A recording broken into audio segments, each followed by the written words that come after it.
Hello, and welcome back to another episode in this series of Navigating Life as a Teenager. In case you're new, my name is Olamide, and today we're diving into an exciting topic called puberty in boys. I hope you enjoyed the last episode. We talked about healthy masculinity, and you've had time to start practicing some of those things we said. But as I listened back to that episode, I realized that many of the traits I highlighted as healthy masculinity as what proponents of toxic masculinity would describe as being a simp. You see, they would laugh at a guy who chooses politeness over insults or bullying. They'd mock a guy who learned to process emotions, a guy who knows when to cry, who knows how to clearly express himself. They would claim that you're less of a man. But can I let you in on a very little secret? You see, it is scientifically true that girls tend to mature faster than boys that are their age. So at this stage of your life, if you are embracing toxic traits that I just mentioned, don't be surprised if your female friends don't find you attractive, because the healthy qualities, emotional intelligence, kindness, self-awareness, are often what they've seen in their dads, in older men, in their uncles, right? And they find admirable. So when you then show up looking rough with a smelly attitude, you're not polite, you're not kind, you're not driven, you're not ambitious, you don't value relationships, you sacrifice good relationship all because of your ego, they run away from you.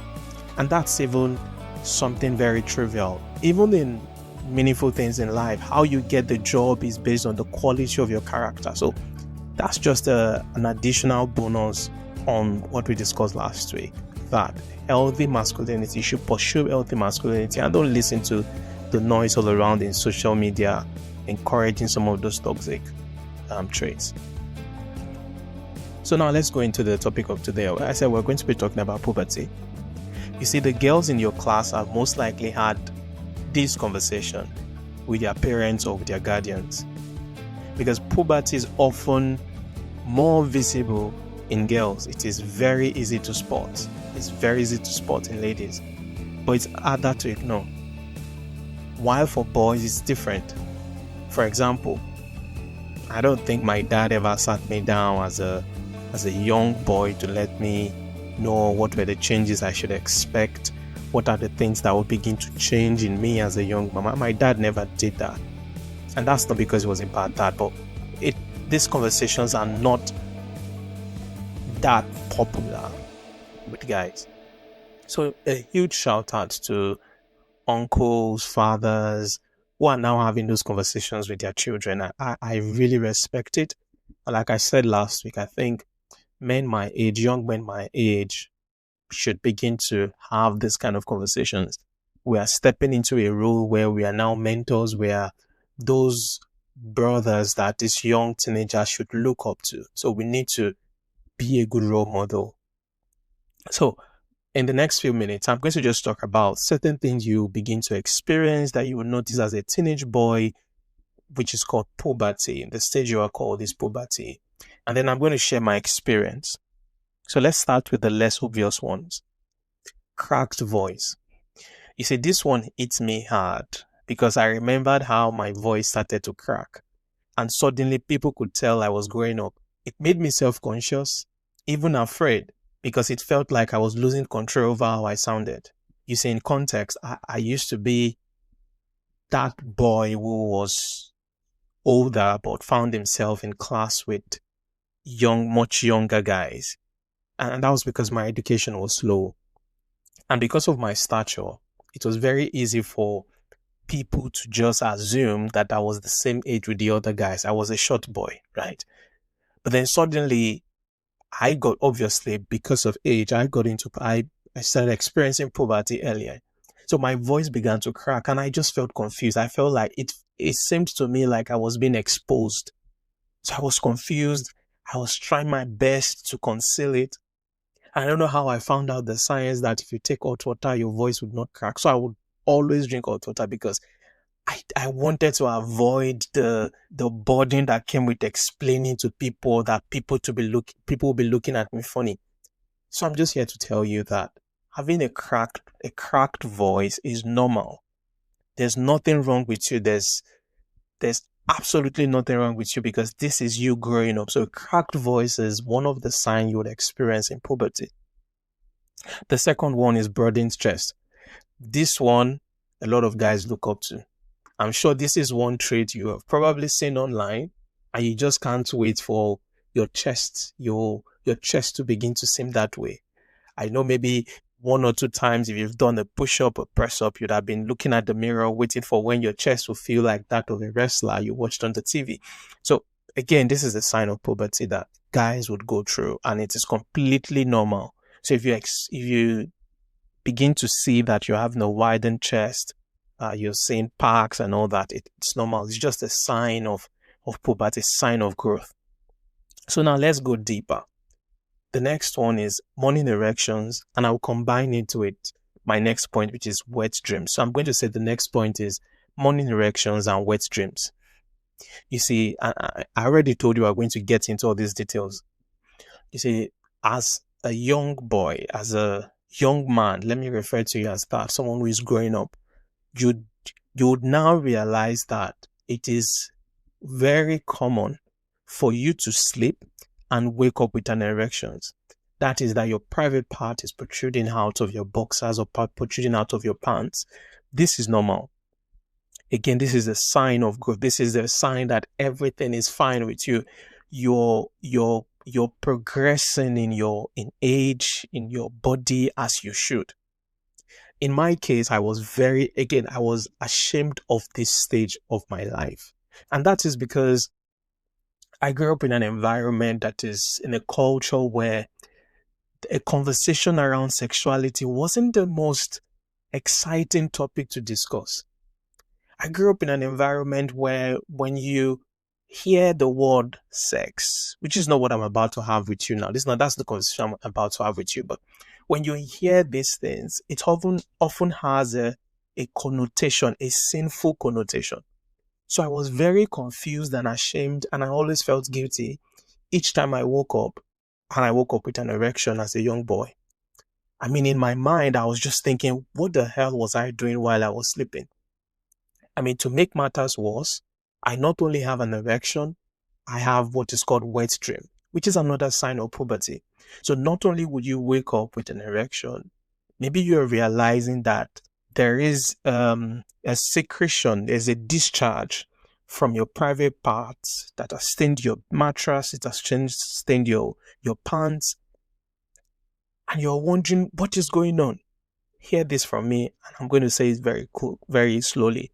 It is completely normal. It is growth. You see, the same way you are getting taller and you're not nervous, you don't have to be nervous about the fact that you're growing up and you're waking up with an erection and you have wet dreams, right? Like I said, for me, I was very confused. I was very ashamed. As a matter of fact, before I went to bed, I would always say a prayer, God, please, I don't want to wake up with an erection. Because in my head, when I wake up, I have an erection, I have wet dream. I'm just thinking, what the hell were you doing there? What was I doing while I slept? What kind of sinful boy am I?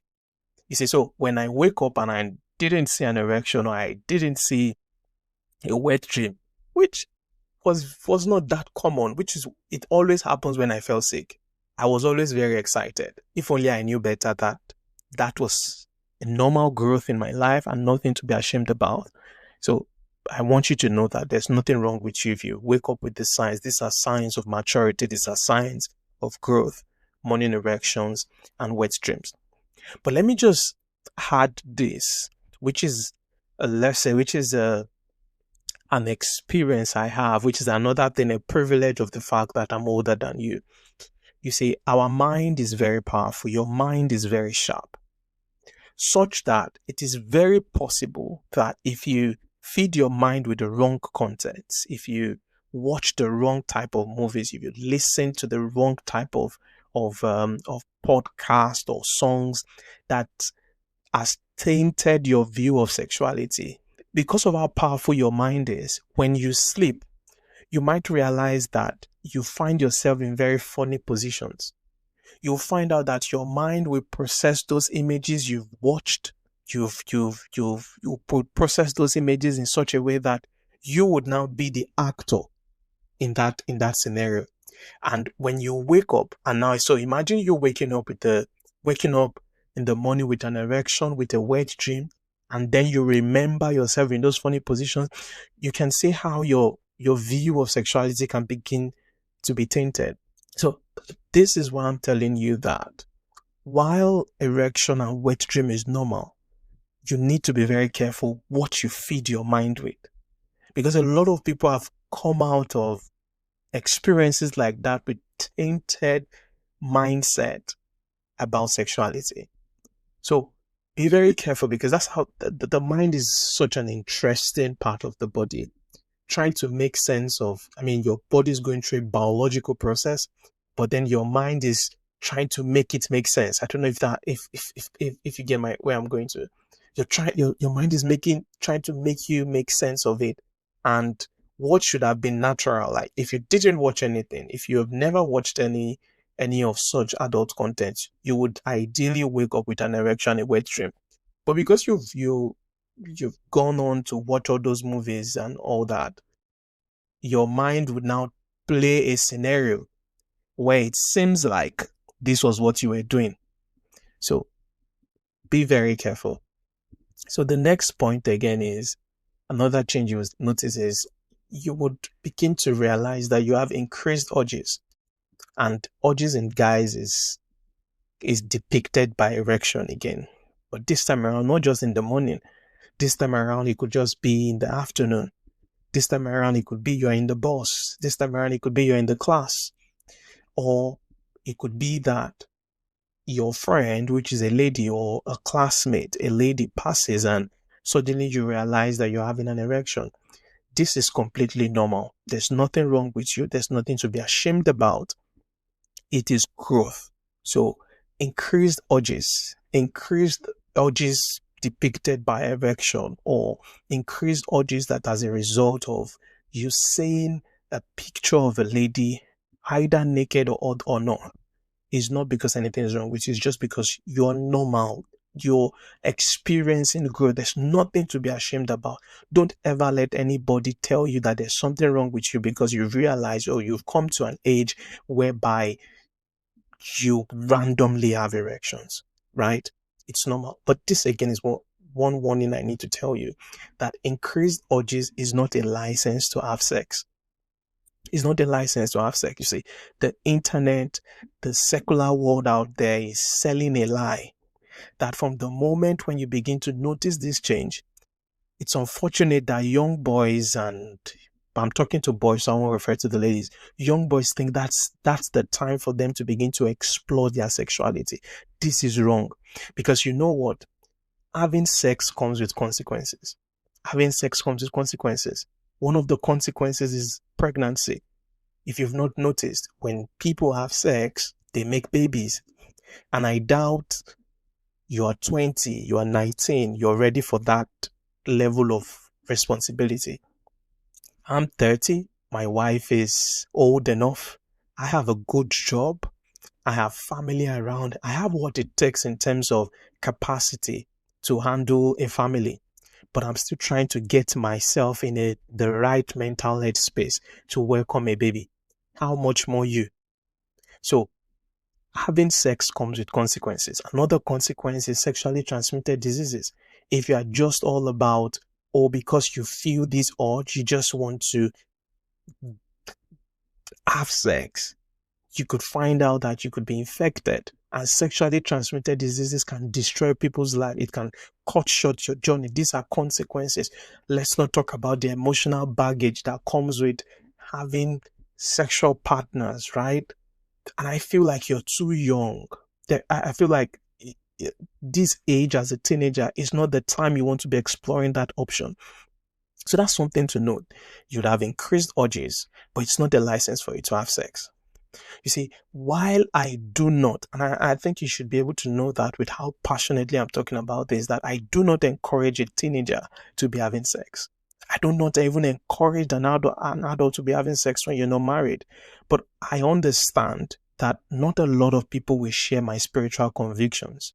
Because yes, I'm a Christian and my understanding of this is driven by my belief and my faith in God. But I understand that a lot of you might not share my spiritual convictions. So I'm just going to say this, and I'm going to say this once. So listen carefully. If you do decide that, regardless of what Olamide has said, you're going to go ahead and engage those urges, you're going to have sex, I'm going to say to you, be protected, get protection. That's all I'm going to say about that. But above all, understand this again. So now this is the next step, right? This is for someone who decides they're going to be sexually active regardless of what I've said. Or even if you're not sexually active, just hold this on your left hand, like the African proverb, or like the Africans would say, hold it in your left hand so you don't eat with it, right? That consent is non-negotiable. A young guy, the consent of the lady is non-negotiable when it comes to sex. You see, when you go ahead to violate a lady's body, it is called rape. When you go ahead to touch a lady in her sensitive parts, it is called sexual harassment. And maybe you want to read up on the stories of people like P. Diddy, R. Kelly, and so many more. People who rose up to the apex of their career, but then the world found out that they assaulted women at some point of their life, and now they are in prison, now they are in jail for it. Consent is non-negotiable. Even aside the fact that it is punishable, I think it is embarrassing. I think it is a disgraceful act for you to do that to another person. So hear this and learn that consent is non-negotiable when it comes to your relationship, when it comes to your how you relate with a lady, right? Women have been encouraged to speak up because society for a long time has made the girl child be quiet about when men take advantage of them. So if you're caught, you're going to serve the highest level of punishment for it. And you need to learn that. And that's what I was talking about last week, that toxic masculinity teaches you that as long as you have your way, as long as you are happy, what the other person feels does not matter. But healthy masculinity is understanding that though you may have enough muscle over the lady, you have a responsibility to protect her. You have a responsibility that even if you find someone who is taking advantage of her, you should step in and protect, not be a party to it. So increased urges is not a license to have sex. And you should know that the fact that you are having urges does not also give you the right to invade the lady's private parts, right? I've give you the right to rape her, and all that. So men my age, men older than me, are suffering the consequences of not being able to control themselves. So what you should be thinking about now, that's what I was talking about last week about healthy masculinity. What you should be thinking about now is self-control, not how much count you want to have in your body, right? So yeah, these are signs you would see as you are growing older, and which I think you need someone to discuss with you about. Perhaps I've missed some things which are signs of puberty. Please let me know in the comment section. Are you going through certain signs in your body which you can't actually understand? I would encourage you to speak to somebody older. If you have your dad, speak to your dad first, because that should be the first person you confide in. Speak to your dad, speak to an uncle, speak to a cousin. But if you're not still comfortable and maybe you want to speak with someone else, feel free to send me a message on social media or send me an email in the email address in the description box. I promise to treat it confidential. So next week, we're going to talk about vices, right? Vices you should be aware of as a teenager as you navigate this season in your life. So remember to drop a comment, remember to share, remember to like, and I'll see you next week on the next episode.